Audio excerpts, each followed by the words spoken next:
the Valley of the Kings. This is the place where, especially in the period known as the New Kingdom, ancient Egyptians buried their most venerated dead. In the King's Valley, multi-room tombs were carefully dug, lavishly decorated, and the meticulously and masterfully mummified bodies of the pharaohs were laid to rest. That is, until this tomb. This is KV 40, meaning King's Valley tomb number 40. Let's have a look inside this tomb. What happened here? There are approximately 50 disarticulated bodies discarded inside this one tomb. Some of them were mummified, some thoroughly, some hastily, but most never even saw an embalmer. They were just stashed. Some of these mummies are identified as royal, as members of the coinciding royal family, but most, however, are non-ranking Egyptians. In a culture with a litany of rituals, with great pomp and circumstance that surrounded the burying of the dead, what is this about? I believe that this tomb and others like it are evidence of the plagues that overwhelmed Egypt at the time of the Hebrew Exodus. The very mysterious short period of time, probably measured in days or weeks, that resulted in horrific mass graves that were discovered, like in KV 40, is really unprecedented in Egyptian history. There simply were so many dead.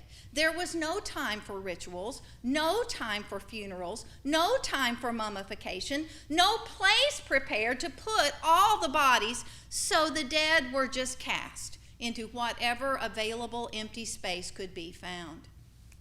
No one knows who this unfinished, undecorated tomb, KV 40, was originally being dug to honor.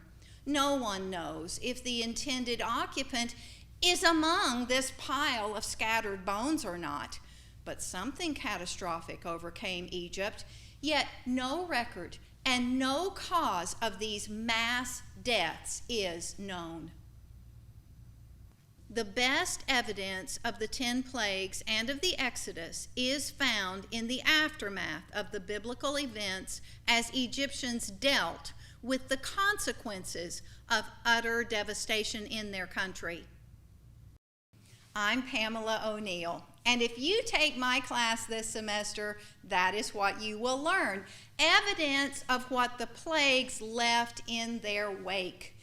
You will also learn about this remarkable young Pharaoh and how he saved a nation that was on its knees. My classes are a little different. My husband, Brian, is an audio-video engineer, and he produces 2 short videos for each week of class that allows me to present my research in a way that's a bit more compelling than just a simple lecture. But we always make time for questions and discussion, too. Also, having the virtual format is nice because some students in my classes live out of state and couldn't possibly come to a class at Lipscomb.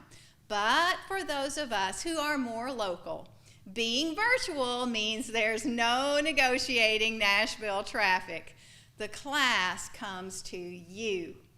And if your schedule prevents you from making the Zoom class sometime, we will miss you and your input, but you can watch that week's lesson on your own time, so you won't fall behind.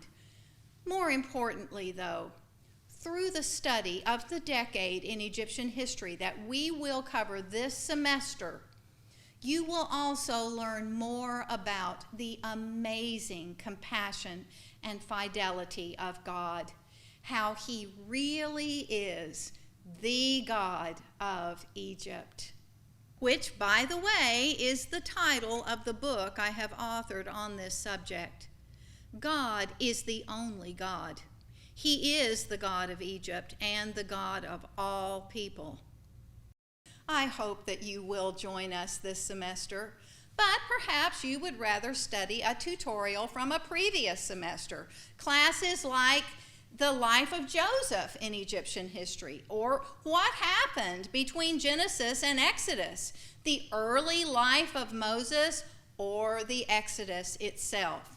These courses are all available through Lifelong Learning's Video on Demand catalog and can be viewed at your own pace at whatever time is most convenient for you.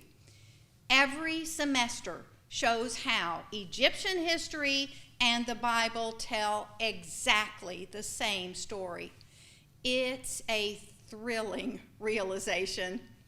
I look forward to sharing that understanding with you.